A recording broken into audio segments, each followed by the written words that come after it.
বিসমিল্লাহির রহমানির রহিম। আসসালামু আলাইকুম, সবাই কেমন আছেন? আমি আকরাম হোসেন সুমন, আপনারা দেখছেন আইটি কেয়ার বাংলা।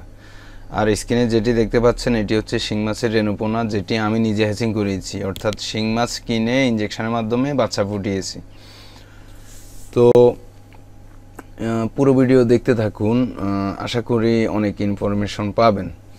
আর এই দেখুন, এটি ডিমগুলো ফুটার পরে, অর্থাৎ ব্রিডিংয়ের পরে এই যে বাচ্চা ফুটেছে, অনেক ছোট দেখতে পাচ্ছেন কিনা জানি না, সবগুলো কিন্তু বাচ্চা। 1 কেজি শিং মাছ কিনে এলাকার একটা ডোবা থেকে এক লোক ধরে তার কাছ থেকে কিনে ইঞ্জেকশনের মাধ্যমে বাচ্চা ফুটায়। আর এই যে দেখতে পাচ্ছেন এই খাঁচাটার ভিতরে, এটি আমার লোহার একটা খাঁচা আগের ছিল, সেটির ভিতরে ফুটাই। আর আমার আসলে জায়গার একটু সংকট, বা আমি আর্থিকভাবেও এতটা সচ্ছল না। অনেকে আমার বাড়িতে এসেছেন, আপনারা জানেন। আর ওই যে ওই পাশে দেখতে পাচ্ছেন, এখানে আমার একটা 30,000 থেকে 35,000 লিটার ট্যাঙ্ক আছে, আর একটা 5,000 লিটারের। সেখানে শিং মাছ, কই মাছ আছে। 1 মাস পরে এগুলো হারভেস্টিং হবে ইনশাল্লাহ। এবং 5,000 লিটার যেটা, সেটার ভিতরে আমি অন্য জায়গা থেকে, একটা হ্যাচারি থেকে ভিয়েতনামি কই মাছের রেণুপোনা আনি মাত্র 200 গ্রাম। সেখানে মনে হয় 2 লক্ষ পোনা হবে। ট্যাঙ্কে জায়গা হচ্ছে না, তবে আজকে 3 দিন সবগুলো পোনায় ভালো আছে। যদিও হ্যাচারি মালিকেরা বলছে যে ট্যাঙ্কে কিছুতেই হবে না, রেণুপোনা হবে না। তো আমি মাত্র 200 গ্রাম আনি, অনেক পোনা। এবং আমার মাধ্যমে আমার আরেকজন খামারি, অর্থাৎ আমি এই সেট আপগুলো বিক্রি করি, তারপলিন যন্ত্রপাতি, এবং আমার হাত ধরে অনেকে করে। সেরকম একজন নোয়াখালীর সোনাইমুড়িতে, ওনাকে 1 কেজি রেণু এনে দিই। অনেক পোনা, মনে হয় 8 থেকে 10 লক্ষ পোনা হবে। এবং আজকে 3 দিন পোনাগুলো সব ভালো আছে। এবং দেখুন, এই পোনা হ্যাচিং করতে গিয়ে আমার হাতের অবস্থা কিভাবে হয়েছে বলতেছি, এবং বুকে প্রচণ্ড ব্যথা পায়। অর্থাৎ আমার ওই যে আগে বলছিলাম জায়গার একটু সংকট, এই যে দেখুন বুকে ব্যথা পাই। তো যাই হোক, আমার ওই বাথরুমের উপরে ছাদে একটু জায়গা ছিল, সেখানে আমি এই খাঁচাটা তুলে সেখানে করার চেষ্টা করি। মই দিয়ে উঠতে নামতে হয় এবং পড়ে যাই। সেখানে হোঁচট খেয়ে পড়ে যাওয়ার পরে আমি এই আঘাতগুলো পাই, হাতে এবং বুকে প্রচণ্ড আঘাত পাই। তো এইভাবে ভাই কষ্ট করতেছি, আসলে কষ্ট করতে হবে। যদিও আমি আর্থিকভাবে অনেক দুর্বল, কিন্তু এই মাছ চাষের বিষয়ে ইনশাল্লাহ আমি মনে করি আমি সফল, এবং অনেকেই সফল আর অনেকেই বিফল।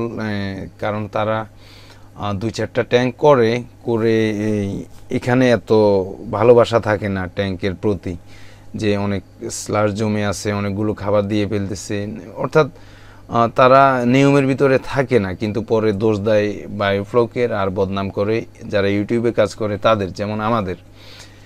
এখন দেখুন ভাই, আমি এই ইউটিউবে এই যে দেখুন আমার পোনার অবস্থা, ফুটার পরে পোনার অবস্থা কীরকম। আমি আজকে একটা কথা বলি, নিজেকে বড় করার জন্য বলতেছি না। এই যে আপনারা শুনেছেন প্রথম দিকে সবাই বলতো, অনেক বড় বড় ট্রেনাররা বলতো যে 500 লাইনের মাছ ছাড়া হবেই না বায়োফ্লকে। এবং একজন তো বলছে যে মাগুর মাছ 500 লাইন, 200 লাইন, 300 লাইন ছাড়া উনি দেয় না। তো আমি ওনাকে ছোট করার জন্য বলতেছি না, কিন্তু আমি নগণ্য মানুষ প্রথমে বলি যে শিং মাগুর আনার সময় কাঁটায় একটা আঘাত করে, এই কারণে সমস্যা হয়। বড় মাছ দেওয়া যাবে না, ছোট মাছ দেওয়া যাবে। এবং এর আগে প্রথমে বলি যে চিতাগুড় অন্যতম সমস্যা এই মাছ চাষে, তখন অনেক গালমন্দ শুনি। যাই হোক, এগুলো অনেক বলছি। তো এ প্রধান 2টি গুরুত্বপূর্ণ বিষয় কিন্তু আমি জানাই, এবং এটার প্রমাণ হিসেবে আপনারা প্রত্যেকটা ভিডিওর নিচে গুগলের দেওয়া ডেট দেখুন, যেটা আমরা দিতে পারি না, তারিখ, এটা একমাত্র গুগল দেয়।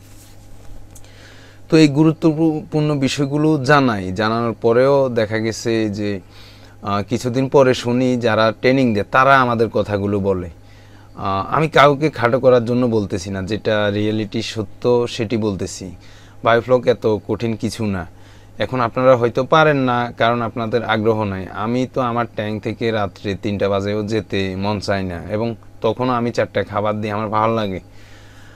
আর এভাবে এই যে পরিশ্রম করতে আসি, কষ্ট করতে আসি, তো ইনশাল্লাহ বায়োফ্লক সফল একটা জিনিস। আর আমার বাসা হচ্ছে নোয়াখালী মাইজদি। আর যারা নোয়াখালীতে এই সেট আপগুলো করেন, আপনারা জানেন আমি নিজে গিয়ে আপনাদেরকে সেট আপ করে দিই, এবং কিভাবে কি করবেন এই চাষ ব্যবস্থা থেকে শুরু করে সব কিছু আমি নিজে হেল্প করি। রাত্রে আপনি 2টা 3টা বাজে কল দিয়েও আমাকে পান। এই যে দেখুন 6 দিনের সময় আমার এই শিং মাছের বাচ্চাগুলো এই যে কেমন আছে, সবগুলো সুস্থ আছে, ভালো আছে। এবং আজকে এই মাছগুলো ধরে একটা বাকেটে রেখে নিচে ময়লা পানিগুলো বের করে কিছু মাটি টাটি দিয়ে অন্যভাবে প্রসেস করি। এ ধরাতে কিছু মাছ মারা গেছে এবং 1 কেজি শিং মাছে প্রায় 50,000-এর উপরে হবে পোনা আছে এবং সবগুলো ভালো আছে। এবং আমরা যে পোনার কারণে যে লসের সম্মুখীন হই, তো এইভাবে ইনশাল্লাহ হ্যাচিং করে নিজে পোনা ইয়ে করলে শিং মাগুর যেই মাছই হোক না কেন কোনো সমস্যা হবে না। কারণ এই যে অনেক দূর থেকে 14 ঘন্টা 20 ঘন্টা গাড়িতে এই যাতাযাতি করে, অর্থাৎ অনেক মাছ ড্রামে করে এনে অক্সিজেন পাউডার দিয়ে ওইভাবে মাছগুলো বাঁচে না। কিন্তু আমার এই মাছগুলো আমি যদি এখান থেকে নিয়ে ওইখানে ছাড়ি দিই, একটা মাছও কিছু হবে না। এবং এখন তো অনেক ক্রিটিক্যাল সময়, একদম ছোট মাছ, এবং আজকে যে পানি বের করছি অনেক দুর্গন্ধ, অনেক বাজে অবস্থা ছিল, এরপরেও তো একটা মাছও কিছু হয় নাই। এবং দেখুন আমি কি পরিবেশে করেছি, আমি বলছি না আমি যদি আমি নিজেই তারপলিন বিক্রি করি ইয়ে করি, কিন্তু আসলে এই অনেকে ভাবেন যে এটাতে অনেক লাভ অনেক কিছু, আমি ভাই ওইভাবে কিছুই করতে পারি নাই। প্রমাণ আপনারা যারা আসছেন তারা জানেন। যাই হোক, এত কথা বলে লাভ নাই। আমি এই যে এগুলো যা আছে আমার আগের খাঁচা আর একটু তারপলিন, আগের একটা ছোট পাম্প, এগুলো দিয়ে করি। তো আপনারাও করতে পারেন। আর এটি হচ্ছে আমার পন্ড, এখন যেটি দেখতে পাচ্ছেন, আগে যে আমার খামার ছিল এটি আমি ভরাট করে ফেলতেছি, কারণ আমি নিচে করব না ভাই, বস্তা দিয়ে সস্তা পদ্ধতি বা এসি এগুলো আমার ভালো লাগে না, এগুলো আমার কাছে পারফেক্ট মনে হয় না। যে একটু ছোট হইলেও উপরে করেন, ছোট বড় যাই করেন উপরে করেন।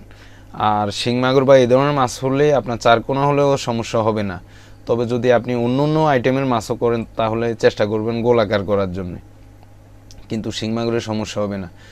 এখন আপনি চিন্তা করুন, আমি যদি মাত্র 5 কেজি শিং মাছের ডিম ফুটাই, তাহলে দেখা গেছে আমার এইখানে যতগুলো ট্যাঙ্ক আছে সেগুলোতে তো জায়গা হবে না, আমি আরও বিক্রিও করতে পারবো। এবং আমার নিজের পোনা যদি নিজে ফুটাই, এই যে দেখুন কত কষ্ট করেছি, এই যে হাত পা বেঁকেছি। যাই হোক, তো আপনারা এরকম করেন না, কিন্তু আপনারা বিভিন্ন ফেসবুকে গিয়ে পোস্ট করেন, কমেন্ট করেন যে বায়োফ্লক ইউটিউবারেরা দেখায় ওদের কাছে সফল, আর না হলে এটা সফল না। আসলে সেগুলো আপনাদের ব্যর্থতা, কিন্তু এটি একটি সফল প্রযুক্তি। এই যে দেখুন শিং মাছের ডিম ছাড়ার পরে এই যে কালো কালো সব ডিম, পরে আর কি এগুলো ফুটে বাচ্চা হয়। তো এখন এই যে আমি পরিশ্রম না করলে কি আমি এতগুলো জানতে পারতাম? এটা তো অনেক কঠিন একটা কাজ, সেটাতেও আমি সফল হয়েছি। এবং সবচেয়ে বড় কথা হচ্ছে যারা পুরনো এই খামার হ্যাচিং করে আর হ্যাচারির মালিক, তারা বলতেছে বৃষ্টি হওয়ার আগে, অর্থাৎ আগামী বৈশাখ মাসের আগে কিছুতেই শিং মাছের ডিম দেবে না। কিন্তু দেখুন আমার যেহেতু এটি একটি নেশা, যদিও আমি অন্য আমার অনেক স্কেল আছে, আমি কিন্তু ফ্যাশন ডিজাইনিং লাইনে সব কিছুই জানি, অর্থাৎ আমি চাইলে ছোট বড় একটা গার্মেন্টস অনায়াসে দিতে পারি, কিন্তু আমি সব ছেড়ে এই নেশায় পড়ে আছি এবং আমি এটাতে ইনশাল্লাহ সফল। আমি যখন বায়োফ্লক আসে নাই তার আগ থেকে আমি ট্যাঙ্কে বা ঘরোয়া পদ্ধতিতে নানানভাবে মাছ চাষ করার চেষ্টা করি। এরপরে বায়োফ্লকে তো করি, লাভ লস যা হয়েছে। তবে বায়োফ্লকে কেউ কোটিপতি হয়ে যাবেন আমি সেটি বলতেছি না, আপনি ঠিকমতো করলে হবেন, তবে আপনি মাঠে মারা যাবেন না, আমি এই গ্যারান্টি দিতে পারবো। আমার হাত ধরে যেই কয়জন করেছে কেউ বলতে পারবে না তাদের 3 দিন 5 দিনে সব মাছ মারা গেছে, কিন্তু আমরা শুনি অনেক কল আসে সব মাছ মারা গেছে, সব হয়েছে সে হয়েছে। যাই হোক, আর এটা এত কঠিন কিছু না ভাই, এগুলো আগেও বলেছি, চেষ্টা ইচ্ছা। এই যে দেখুন আমি চেষ্টা করেছি, আমি শিং মাছের হ্যাচিং করেছি, এবং এই যে ভিয়েতনামি কই যেটি সেটিও যে হ্যাচারি থেকে আনছি তারা বলছে ট্যাঙ্কে এটি হবেই না। এবং আমি আজকে আপনাদেরকে দেখাতাম এত ছোট মাছ কিভাবে দেখাইতাম, মনে হয় 200 গ্রাম আনছি মাত্র, 2 লক্ষ হবে, ট্যাঙ্কে জায়গা নাই, 5,000 লিটার একটা ট্যাঙ্কে রাখছি, এবং আমার আর ট্যাঙ্কও নাই বড়টাতে। তো ওই যে শিং আর তেলাপিয়া আছে, এবং এই যে এইগুলো কোথায় রাখবো সেই জায়গাও নাই। যদিও আমি নিজেই মালামাল বিক্রি করি, কিন্তু আসলে আমার ওই আর্থিক পুঁজি নাই, বুঝছেন নি, যে আমি যে আরও কয়েকটা ট্যাঙ্ক করে ফেলবো বা এই করবো সেই করবো, হয়তো এত ব্যবসা আসলে নাই। যেমন এখন তারপলিনের দাম বেশি, গত সপ্তাহে একজনকে তারপলিন দিয়েছিলাম চট্টগ্রাম সাতকানিয়া, সেখানে আমার লস হয়েছে। আমি জানি না তারপলিনের দাম যে বেড়ে গেছে, অর্ডার নেওয়া ছিল তাই ওয়াদা ভঙ্গ করি নাই, দিয়েছি। তো যাই হোক, ভিডিওর নিচে আমার নাম্বার আছে, নোয়াখালী মাইজ দিয়ে আমার বাসা, যারা এই তারপলিন যন্ত্রপাতি বা সহযোগিতা নিতে চান ভিডিও নিচে নাম্বার দেখে কল করবেন আর ভিডিওটা শেয়ার করবেন, চ্যানেলটি সাবস্ক্রাইব করে আমার সাথে থাকবেন। সবাই ভালো থাকবেন। আসসালামু আলাইকুম।